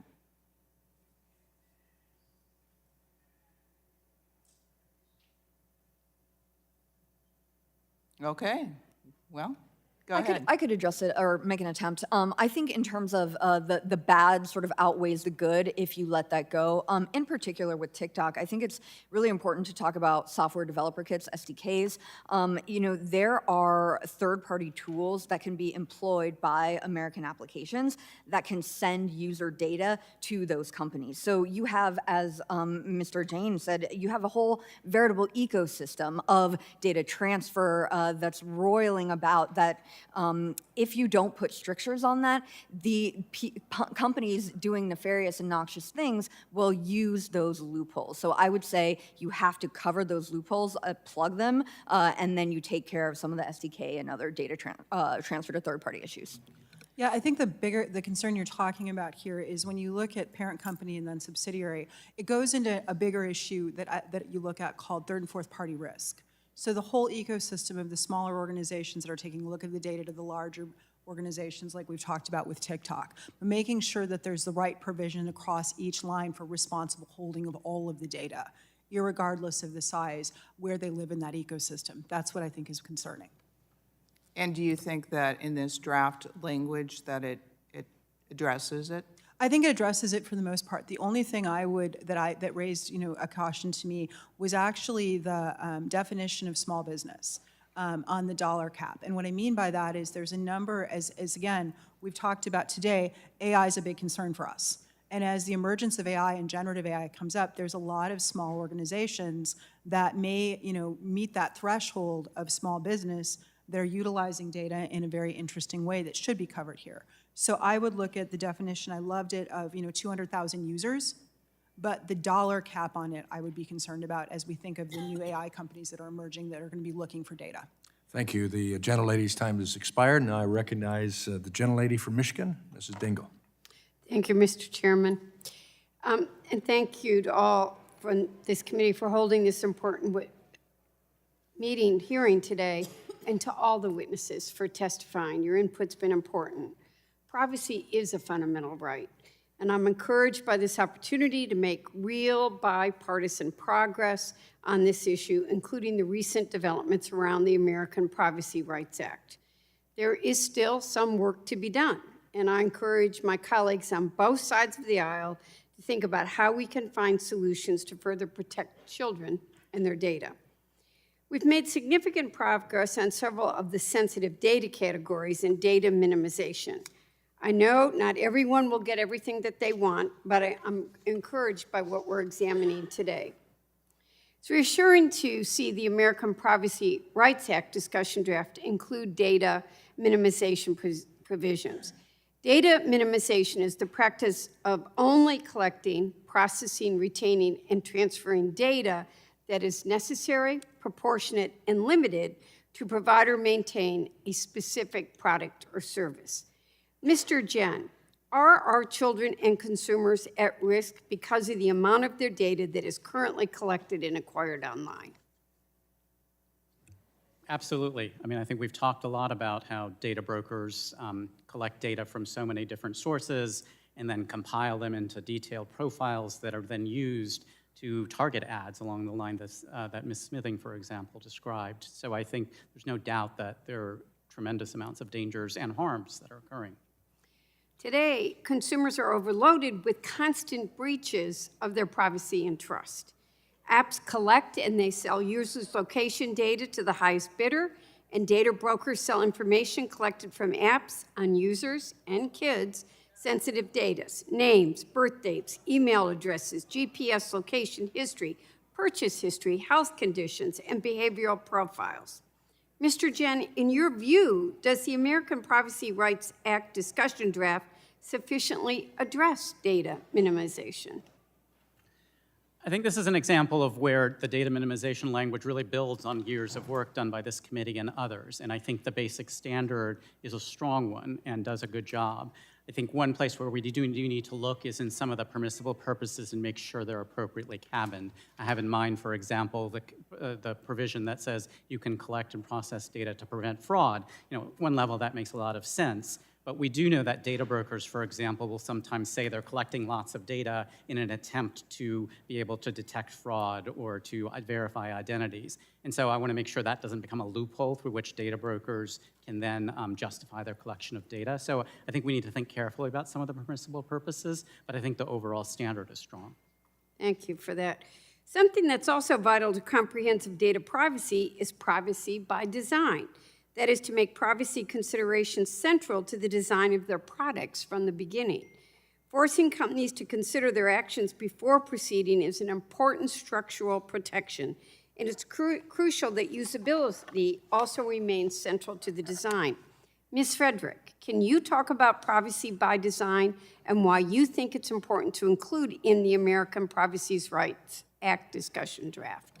Absolutely. I mean, this is critical because, you know, when tech companies, their lifeblood is building and shipping products. If you get into the design phase, so that building portion of the products, you don't have to retroactively fit legislation on the back end. You know, as you said, it'll be easier. You pass something like this, you integrate privacy by design as a requirement for companies, then we don't have to keep legislating, because technology always outpaces attempts to govern it. You save yourself a lot of pain, all of us a lot of pain in that process. And tech companies can do this. You look at AI, we've talked about AI. There are approaches to machine learning, like federated models of machine learning, where they can get value out of data without having to personally identify or take up sensitive information from individuals. There's ways to do this. They have the best designers and programmers in the world. They're just not doing it at times because they don't want to. We got to do it. Privacy by design. Thank you, Mr. Chairman. I don't have enough time for another question, so I'll yield back. Thank you, all of you. Thank you. Gentlelady yields back. Now we'll recognize Mr. Falter from the great state of Idaho. You're recognized for 5 minutes of questioning. Great. Thank you, Mr. Chairman. Thank you to the panel for being here and for your input. One of the drawbacks of being late in the questioning is sometimes your questions get asked already, and mine have. So I'm going to wing just a little bit here. Ms. Frederick, in general, just from a realistic standpoint, is it possible, realistically possible, to balance algorithms that target advertise without ultimately having the misuse of that data? And can you just speak to that? We have a phrase in the tech policy community by a former deputy CTO who peddles this, and she's right. It's, if you build it, they will come. And that is exactly what happens with technology. You know, oftentimes builders, they'll create things for, you know, noble purposes, as the chair said, but they will always get corrupted because we're human, right? And human nature. And that is something that we see when it comes to the Chinese Communist Party's use of technology specifically. They have the civil military concept and dual use technologies. They make extensive use of those concepts where, you know, you have societal use and you have military use that turns into kinetic action. So this is absolutely intrinsic to the tech policy community. So if you build it, they will come. It's always going to be perverted no matter what. Thank you for that. I'm going to shift gears to Ms. Olhausen for a moment here. With your background with the FTC, general question again here, but I want to just try to get your feedback on this. Let's talk about service providers for a moment. And on this topic of data gathering and the potential misuse of that data, where does the liability land for them in your view? What kind of liabilities should be placed on the service providers? So I think that, you know, the bill definitely discusses this in a positive way, which is about having responsibility placed with the party who is most able to protect the data. So when you have the first party, you know, the responsibility is with them. With the service provider, if they're processing and you know, using the data, that the responsibility is with them. I do think the bill also sensibly puts some responsibility on the first party to say, well, do some due diligence before you hand it over to the service provider. So in your view, the language in the bill, as you understand it, is appropriate for that? Yes, so we are generally okay with that. The coalition, you know, may have a few comments to offer, but. All right, thank you for that. So I'm going to move on to Mr. Jane here because you've been talking about the third-party data brokers a little bit. And when it comes to those data providers, or data brokers rather, there's often tailoring of marketing and their messaging and advertisements to different customers through marketing automation. We've talked about that, and you've talked about that today. Where do you see the line here on the level of tailoring, given that under the American Privacy Rights Act, it keeps the decision ownership with the consumer? Where is that line most appropriately drawn when it comes to the tailoring of these messages? I think with respect to tailoring, and including, for example, tailoring advertising, I think there is a balance to be struck in the sense that we know that today's system is broken because data brokers are collecting and using so much data. Advertising is being targeted in ways that are really harmful. At the same time, I think there is a role for example, contextual advertising, where you tailor the advertising based on the content that the user is seeing. Or there may be roles for first-party advertising, where if you've gone to a store and you've bought, you know, particular kinds of sneakers, and that store then wants to advertise a similar type of sneaker to you and tailor it in that way. So I think we do want a viable advertising system, economically viable, because we certainly don't want to end up in a situation where all content is behind subscription or paywalls because there's no advertising to support it. The real key is how do we figure out, how do we have a privacy protective and economically viable advertising system? I think APRA moves us in that direction. It may need some further refinement on that, but I think there's a balance that we can draw. Thank you. Mr. Chairman, I yield back. The gentleman yields back. Now we'll recognize Ms. Kelly for her 5 minutes of questioning. Thank you, Chair Bilirakis and Ranking Member Schakowsky for holding this morning's hearing, and thanks to our witnesses for your testimony. Privacy rights are civil rights because in the area of big data, personal information can be weaponized for digital redlining. The harm is already occurring. Studies have found that mortgage algorithms were 80% more likely to reject Black applicants than white applicants with similar characteristics. Auto insurance algorithms increasingly assessed applicants based on socioeconomic factors and less on their driving behavior. And retailers use facial recognition technology that erroneously accuse customers of shoplifting and falsely flag women and people of color at higher rates than other shoppers.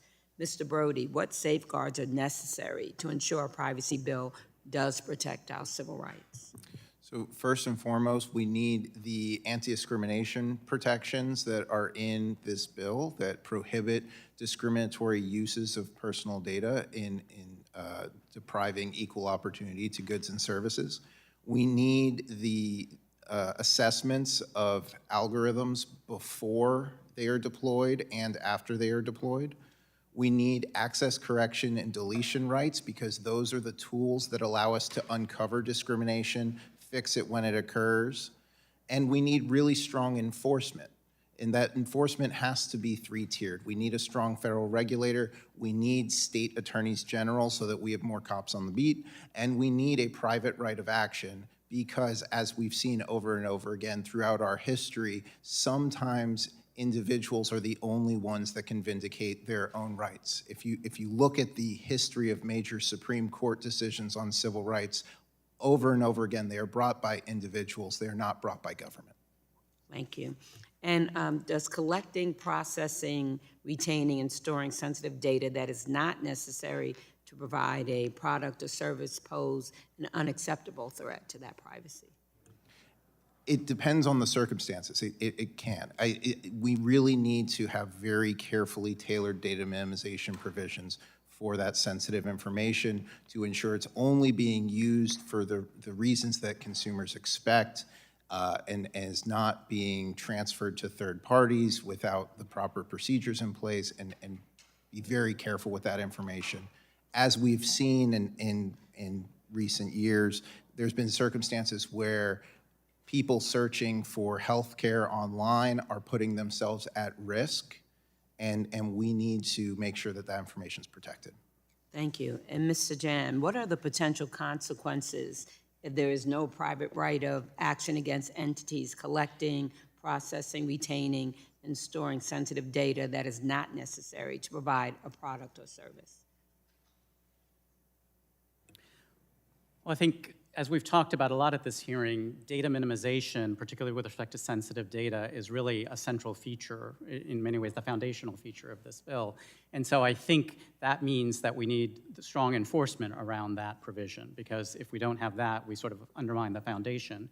And I agree with Mr. Brody that private right of action is a piece of the enforcement that we need, both to allow individuals to obtain recovery if they've actually been injured, which is a circumstance in which they can collect damages under this bill, but also to deter and to encourage people, companies, to actually in the first place take privacy protective measures out of, because they know that there's a strong enforcement mechanism on the back end. So I do think it's important, and it's one change that we will be advocating for in APRA is to make sure that the private right of action applies to minimization, particularly around sensitive data.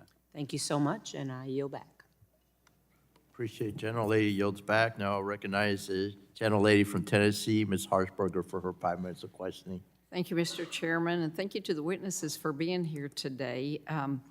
I'm glad we're working to achieve a federal privacy standard, and I'm thankful to the chairwoman for her leadership, and I'm especially thankful for the increased protection of children. That being said, I absolutely want to make sure that we don't go too far, and I want to ensure that small businesses can still reach their customer bases. Ms. Olhausen, one reason why America is the greatest country in the world is because our private sector encourages startups and small businesses to establish themselves and grow. And I'm a small business owner. And this is helpful to our constituents and to our economy. The APRA treats companies of different sizes differently. Facebook and Google can comply with almost any law you throw at them because they have a room full of attorneys sitting in a building somewhere. So my question is, how does small businesses' interaction with Facebook and Google change under APRA? One of the benefits, I think, of a federal uniform privacy standard is to small business, right? It allows them to design, comply, create systems around a single standard and not having to try to adapt to a changing landscape. So I think that will be a benefit for them. I also think allowing uses of data that are pro-competitive, that are good for consumers.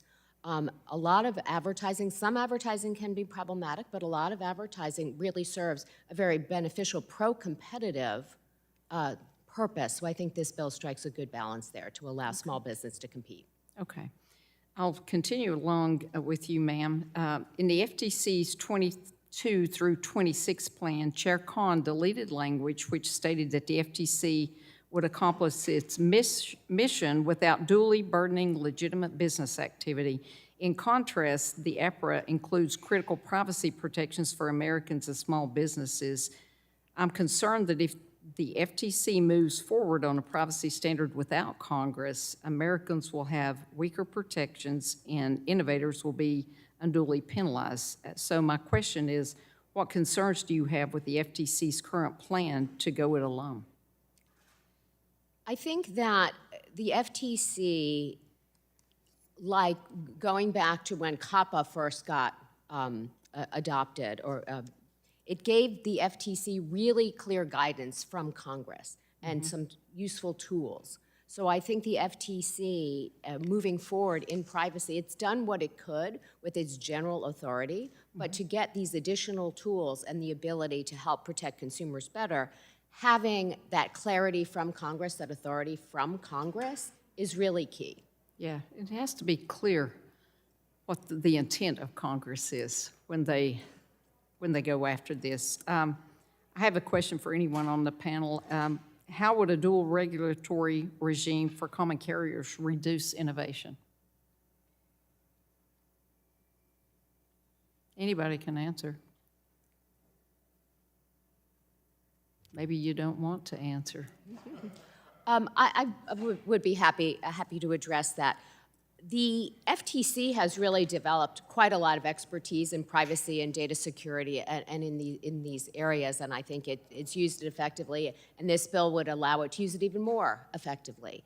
We see enormous convergence among competing services now to really sort of being a unified kind of product in consumers' minds. So I think having that FTC oversight and expertise really can benefit a business in that way, and consumers too, because then they know, this is the uniform standard. It's not what is the legacy regulatory status of whoever's collecting the data, gives a different, set of rules.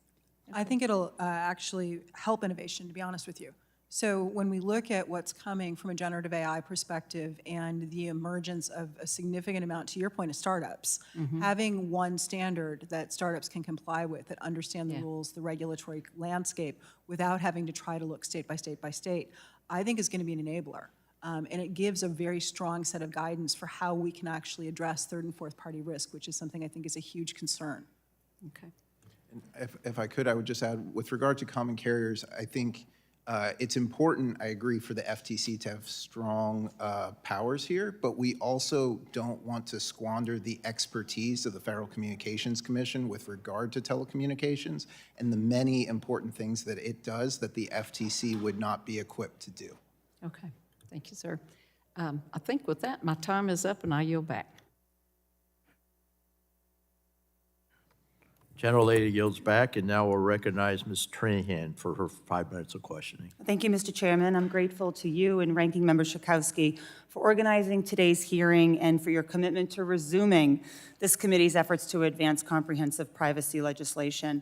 I'd also like to thank Chair Rogers and Ranking Member Pallone for their longstanding commitment and years of work on this issue. I'm proud today that this hearing includes two bipartisan, bicameral pieces of legislation that I introduced to address widespread problems facing users online. The DELETE Act, which I introduced with Congressman Chuck Edwards and Senators Bill Cassidy and John Ossoff, would give every American the right to have data brokers delete their data and prohibit future collection. This is a common sense proposal that's been discussed before in this committee because of the national security concerns with the way data brokers harvest and sell some of our most sensitive data to the highest bidder, including our foreign adversaries. I ask for unanimous consent to submit for the record this letter from 20 civil society organizations supporting the bill. Without objection, so ordered. Thank you. Provisions of the DELETE Act were included in the privacy package that was advanced overwhelmingly out of this committee last Congress. However, I'm concerned that some of the changes to those provisions in the American Privacy Rights Act discussion draft will not fully meet the needs of American users. Mr. Jain, how do the data broker provisions and APRA differ from what is included in the DELETE Act, and do you believe that we should be strengthening that part of the discussion draft? Yes, I do think that we should strengthen it, in particular by adding in one of the central features of the DELETE Act, as its name implies, which is the ability to create a centralized mechanism so that consumers can, in one shot, ask all data brokers to delete their data, because otherwise we have to go from data broker to data broker, which is impossible because most of us don't even know what the data brokers are. Right. Thank you. I couldn't agree more. Under APRA's current draft, a consumer would have to individually visit 871 data brokers' websites and affirmatively delete their personal data. That's how many have registered in the state of Vermont, and that's just not feasible. My second bipartisan bill featured in today's hearing is the TLDR Act, which would rein in companies that force users to agree to unnecessarily long and complex terms of service or to use an app or access a website. A 2022 poll found that 9 out of every 10 Americans have agreed to a company's terms of service without ever reading it. This is an even bigger issue for companies providing services directly to our children, who are often required to agree to the same contracts before getting online. That's why the TLDR Act takes the important step of requiring standardized, short-form terms of service summaries that both parents and young people can understand. Ms. Smithing, how important is it for Congress to maintain the portions of the TLDR Act in the privacy package we're discussing today, particularly with respect to clear and explainable terms of service for users of all ages? Yes, thank you for the question. Incredibly important. Earlier, Mr. Brody said that he, as the king of data lawyers, does not even read his privacy policies. And if he can't do it, then I don't think we should be expecting children to do it. It would be incredibly beneficial for kids and help them understand what's actually going on these platforms. I'll also add that children are tired. They have to consent to hundreds of things before they go on their favorite apps, and this leads to fatigue and them paying little to no attention to the things they're consenting to.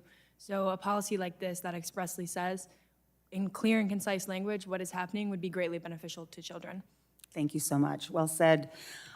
It's essential to privacy and kids' safety online that large data holders are transparent about their business practices and are held accountable by third parties. The best way to do that is to require that qualified researchers are able to study how the decisions made by powerful online platforms are complying with the privacy laws that we hope to pass in this committee and impacting users.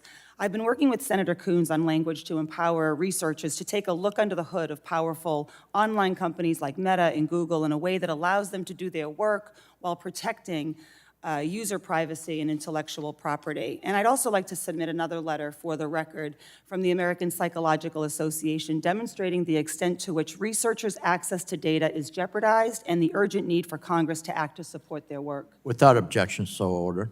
Thank you. Mr. Jain, how important is it to protect researchers' abilities to access the data they need, and do researchers have that access today? Thank you for the question. I know you've been a real leader on this issue. It's critical for researchers to be able to have access to that data, particularly in the social media context where they have been the ones who've uncovered a lot of the harms and a lot of the negative practices that we've seen.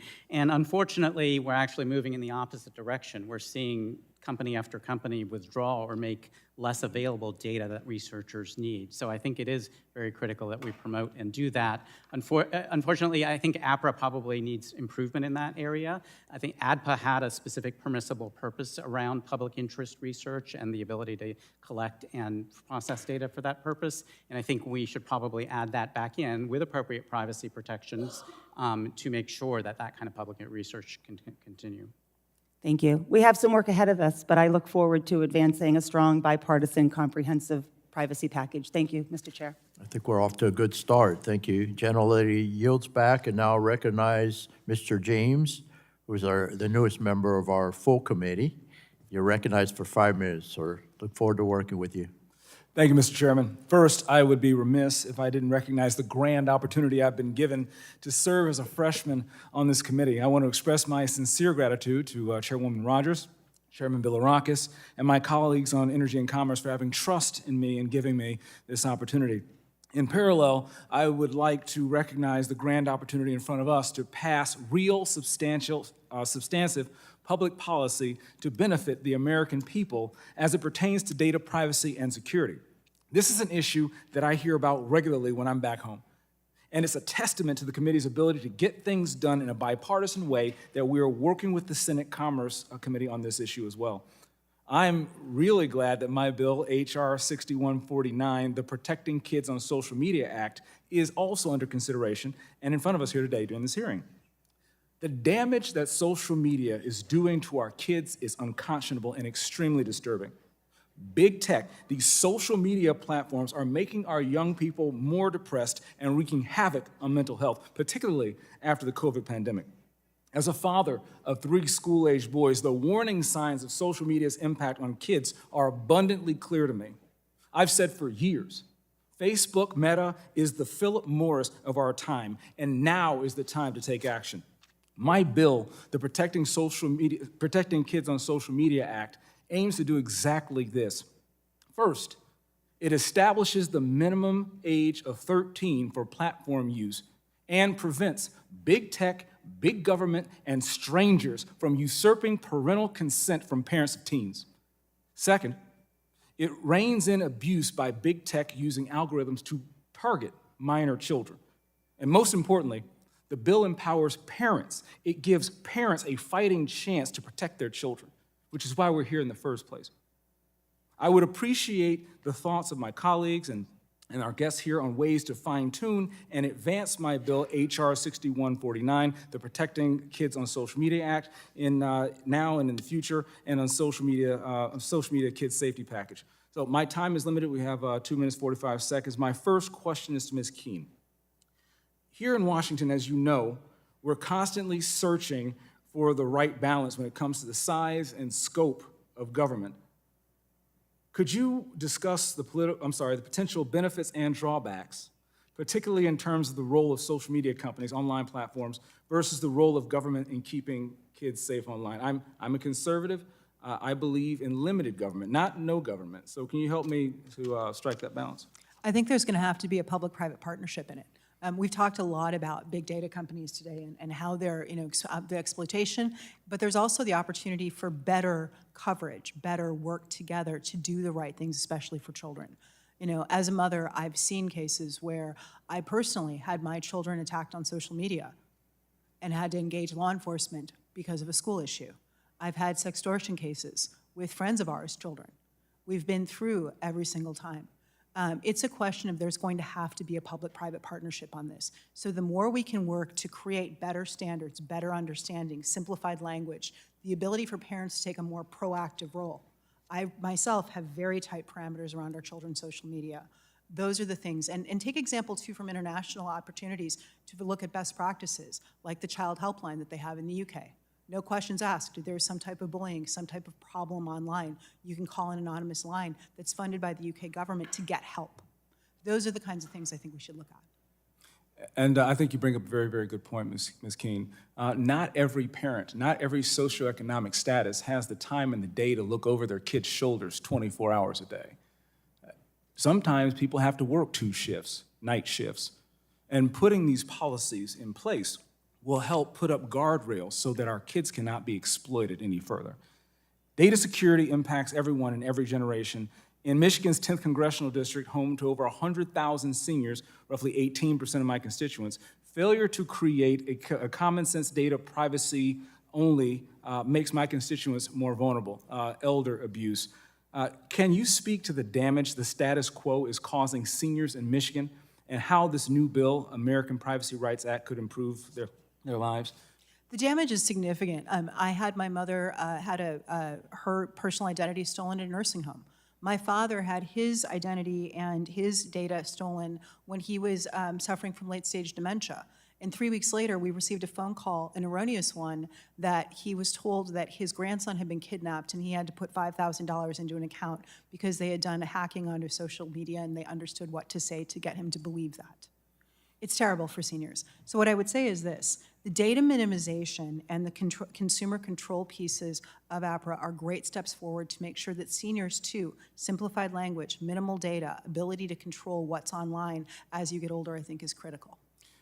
Mr. Chairman, the federal government has a duty to protect our most vulnerable, and I believe our seniors and our children are among them. Thank you. I yield back, sir.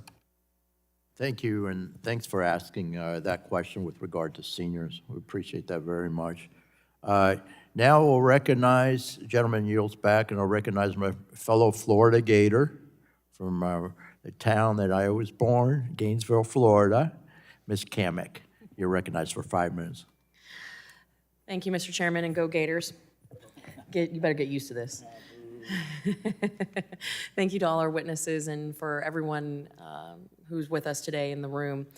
I'll jump right into it. I know that there's a lot to cover in this space and a lot already has been covered, but I want to, for the benefit of folks who are tuning in, I'm going to start with you, Miss, I'm going to say it, oof, Olhausen.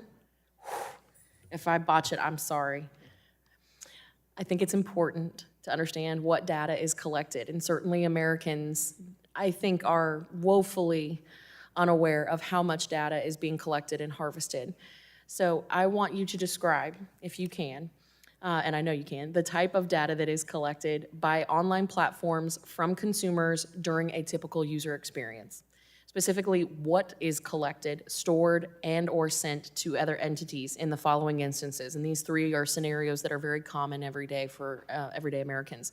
So when an individual reads, types, and sends emails on just, say, Gmail. That's the first scenario. When an individual interacts on Facebook, Twitter, or any other social media application, and when an individual shops online.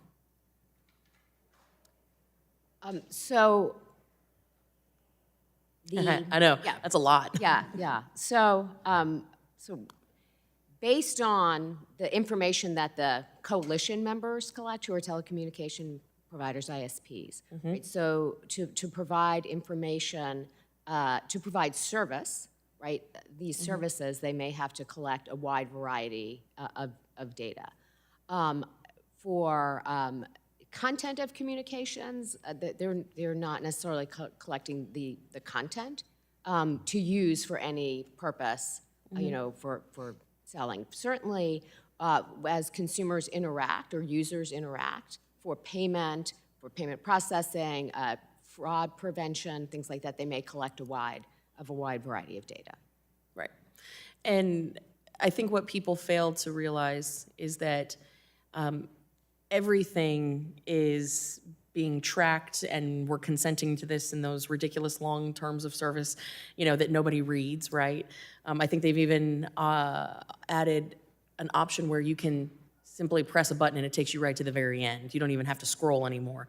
So the amount of data, it's staggering. And I know everyone in this room knows this, but digging more into the legislation, and I'd like to open this up to our witnesses here today. Under the current draft legislation, there expressly names an opt-out mechanism. Now, me personally, I am not for an opt-out. I like an opt-in because, let's be honest, people are lazy, right? And so to have to go through the process of having to opt out and you're automatically opted in, I think that might create some confusion. So I'd like for folks to weigh in, and I'm going to start with you, Ms. Frederick. If you could weigh in on any thoughts you have on altering that into an opt-in directive rather than an opt-out. I think that makes eminent sense in terms of making sure default settings are the most stringent. It would certainly hew in that direction. So I think it's a very interesting consideration for the discussion of draft. Thank you.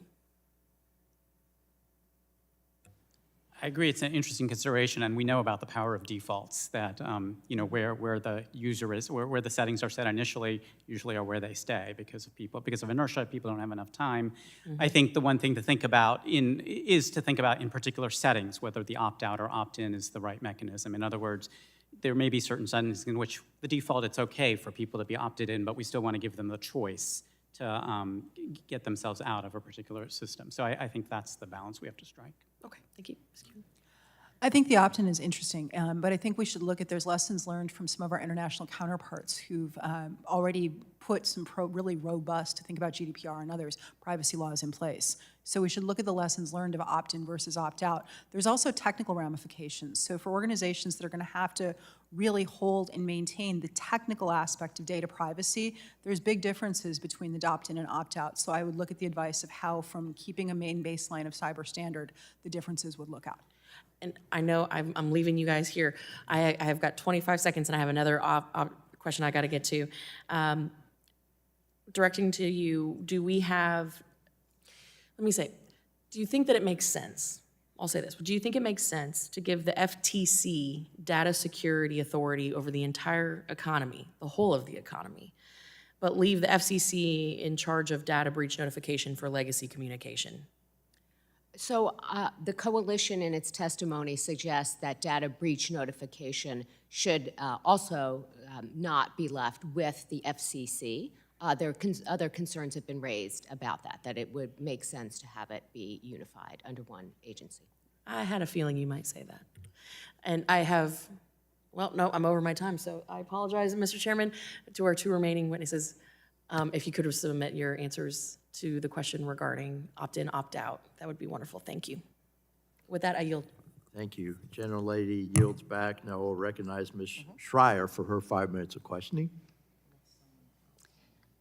Thank you, Mr. Chairman, and thank you to our ranking member for holding this really important hearing today. I'm delighted to wave on to this subcommittee. As a pediatrician, I have been looking forward to this hearing for all 5 years that I've been in Congress. I have seen in real time with my patients what immersion in screen time and social media has done to their sleep, to their attention spans, to the exposure to dangerous information, and of course, the rise in mental illness and eating disorders that we're now seeing at increasingly younger ages. And I'm incredibly concerned about the impact that screen time and social media has on our kids and the dangers that exist online that so many parents aren't even aware of. Kids today are exposed to harmful, corrosive content at an early age and can even be exposed to predators, illegal activity without even realizing it. The Surgeon General made it a priority and has even issued an advisory on social media and youth mental health to warn about the risks that unsafe social media environments pose to our kids. According to this advisory, 95% of all teens aged 13 to 17 use social media almost constantly. This is why my 15-and-a-half-year-old does not have access to social media. Nearly 40% of children aged 8 to 12 use social media as well. For teens, this translates, as we heard, to 8 hours a day. I think about 8 hours in school, 8 hours on social media, and they're supposed to sleep 9 hours a night, and that does not add up. And so all of this is happening also at a critical time for brain remodeling and development for these kids. There's several studies showing that the brain regions involved specifically in social development, like the amygdala, the prefrontal cortex, these undergo extensive change during adolescence, and the social media use is impacting how our kids' ability to interact with people is developing. And I think it is so important that we understand the full impact, but that we don't wait until we understand everything to take action, because it feels like we are experimenting on this generation and it's not looking good. To combat the risks of unsafe and addictive online activity, parents should have every tool at their disposal to keep their children safe, and big tech companies, as we've discussed, need to be held accountable. That's why I am so proud to have worked with my colleagues on this committee to introduce the Kids Online Safety Act and Sammy's Law. Both bills provide tools to help protect children and allow parents to identify and report harmful behavior or content that their children are exposed to. Sammy's Law would ensure that third-party apps are able to responsibly and with guardrails inform parents when their kids are engaging with dangerous or or concerning content, including around suicidality, mental health concerns, substance use, eating disorders, and abuse. And I know that today in this hearing room, we have several parents who have tragically lost children due to dangerous and ultimately fatal content online. And I just want to take a moment to express my deepest condolences and also to thank them for their advocacy so that no other parent has to endure this. The Kids Online Safety Act will make sure that social media companies are held responsible for ensuring a safe online environment for kids whenever possible. And it would require these covered companies to be transparent about the design features that make these apps so addicting, like autoplay and rewards for levels of engagement. Ms. Smithing, I want to thank you for your testimony and wondered if you could speak to the addictive nature of these design features, which even the parents of these children cannot break themselves of, and how we might expect children to do that. Yes, thank you, Congresswoman. I think when we're looking at addiction specifically, the most important thing we can do is data minimize, of course, but also limit the amount of data that can go into recommendation algorithms. Opting out of targeted advertisements is not enough. The cadence at which these posts are delivered is what it makes them addictive, not necessarily the content of them. So we can do everything in our power, but as long as companies can use our personal data and what they know we will respond to and what they know we won't respond to use variable reward schedules to deliver us posts, it won't address the addictiveness. So as you said, an opt-in would be perfect, but allowing people to opt out of these algorithms is very important. Thank you. I so appreciate your answer, and I so appreciate the action that we're taking in this committee. Yield back. I thank the gentlelady, and it's great to get your perspective. Being a pediatrician, so very important. So I feel like we're on the right track. I'm not sure if there's anyone else. I don't think so.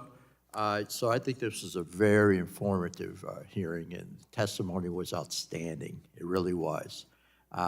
So we're going to get moving on this, and like you said, for all our constituents, but particularly for our children.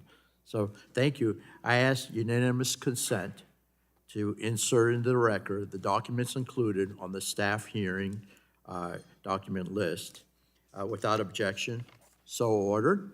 I remind members that they have 10 business days to submit questions for the record, and I ask the witnesses to respond to the questions promptly. Members should submit their questions by the close of business on May 1st. So without objection, the subcommittee is adjourned.